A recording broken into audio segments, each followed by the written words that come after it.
9 News Mornings at 7 a.m. starts right now. Happy Saturday. Taking a live look outside at downtown Denver from Empower Field. Looking good out there as the sun starts to come up. And good news for anyone celebrating St. Patrick's today. It's going to be dry in the metro area. We love to hear it. Good morning. I'm Lauren Scafidi. Thank you so much for starting your weekend with us.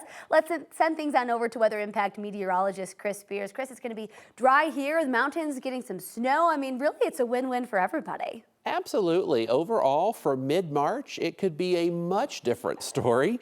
So some light mountain snow today here in the city. Really, if I had to give us a headline, it would be just a skosh below normal for this time of the year. We should see temperatures a little bit warmer than where we're going to end up this afternoon. 27 right now at the airport with a light wind out of the east. It was 21 last hour, so a pretty big jump there since the 6 o'clock hour. The storm from yesterday is spinning in the upper Midwest. It's bringing everything from severe storms in the south and mid-Ohio Valley region to snow in Minnesota. Here in the west, we have a little weak weather system passing through. It is going to keep some light snow in our high country today, off and on, some there now, and Futurecast shows will continue to see off and on snow showers in the high country, really the entire day into tonight.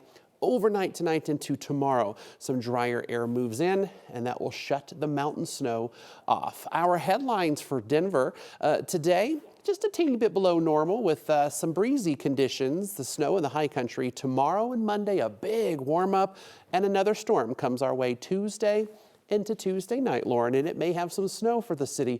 We'll have the details coming up in just a bit. Thank you so much, Chris. Just as we came onto the air at 7 o'clock, Lone Tree Police temporarily closed off a portion of I-25. Here's actually a live look. You can see all of the flashing lights on scene.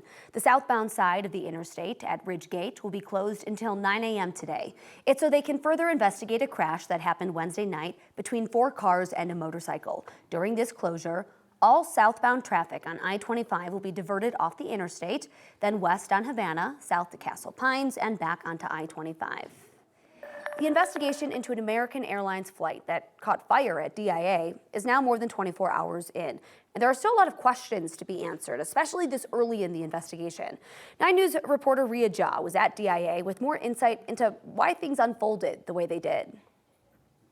Oh, what happened? And the fact that you had people that evacuated out onto the wing of an airplane that was still standing on its landing gear is a very rare event. Images of American Airlines Flight 1006 passengers evacuating onto the wing of the plane at DIA have made national headlines. Then you have 2 overwing exits. 9 News aviation expert Greg Fife laid out for us why only half of the exits were usable. You have basically 8 exits to get out of the aircraft in the event of an emergency. 2 were gone for obvious reasons. I was at row 19 on the right side of the aircraft. And there's smoke, and looked to the side of me, and the flame was about 15 feet away. The jetway hadn't been pulled up to the aircraft yet, but without the jetway, you can't use that exit anymore because the slide won't deploy. There's not enough room. Leaving only 4 exits left, forcing many passengers towards the wing. I was trying to think rationally. I'm like, there should be fire engines here when we land. FAA regulations require firefighting units to be on site when the pilot declares an emergency. But based on audio from air traffic control, the pilot never did. Just to verify, not an emergency still, correct?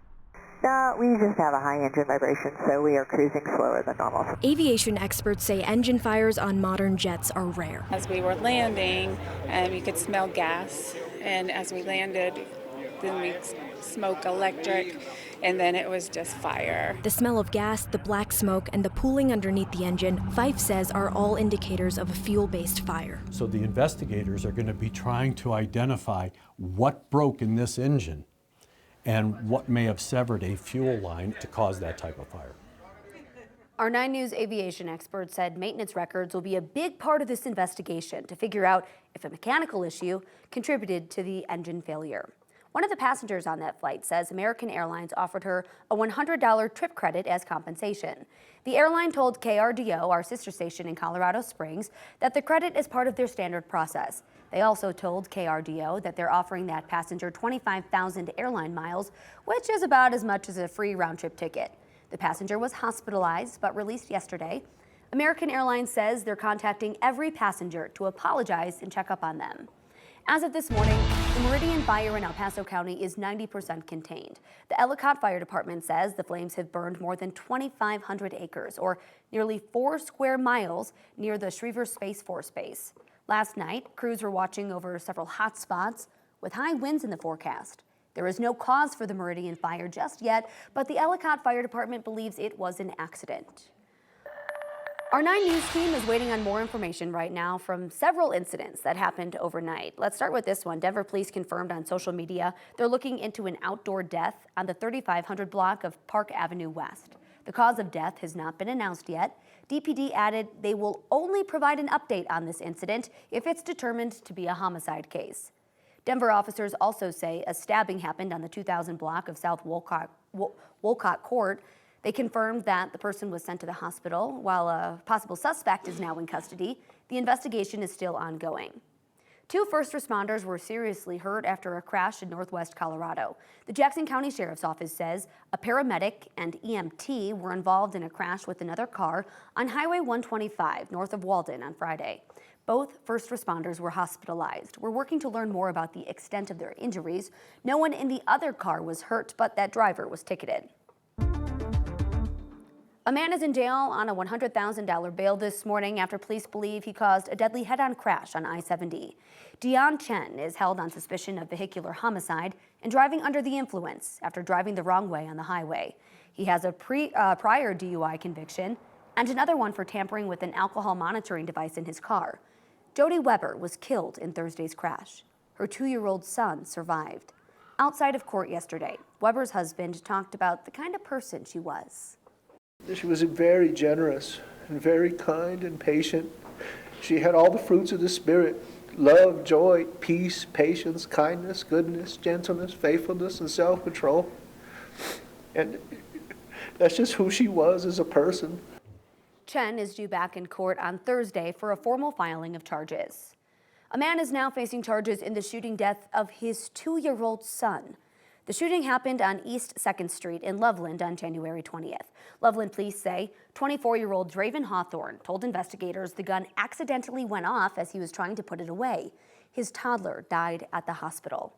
Hawthorne only had a minor injury. He was arrested in Greeley on Wednesday. He's now charged with criminally negligent homicide, among other charges.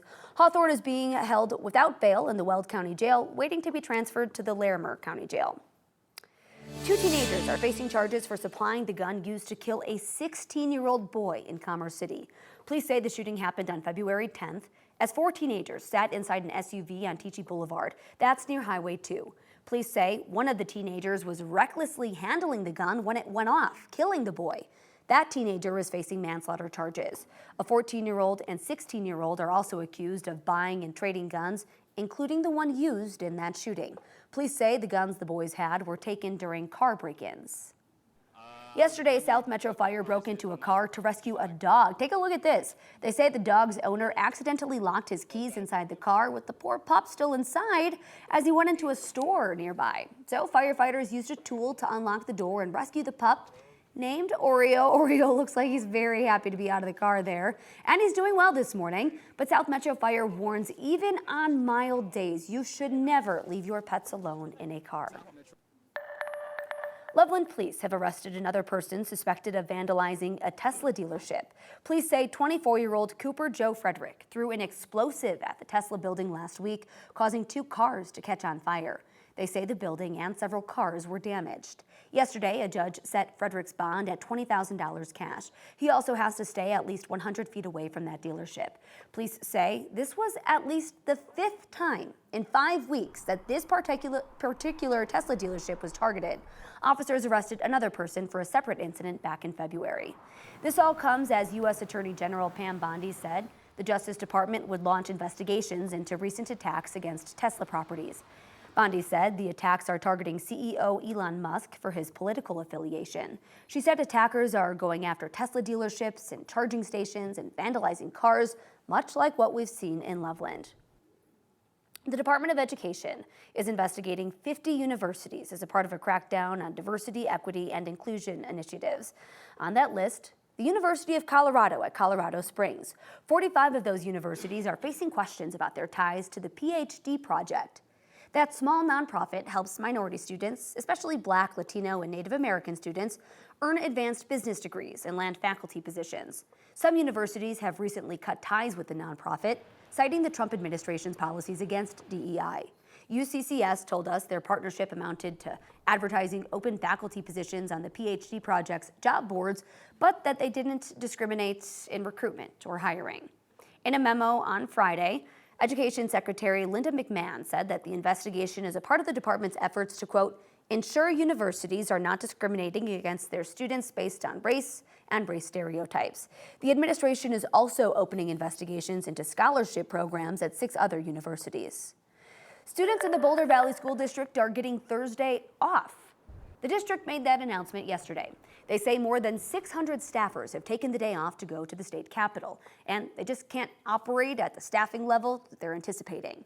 Adams 12 is also canceling class on Thursday for that same reason. Educators from across the state plan to protest over concerns about the future of school funding.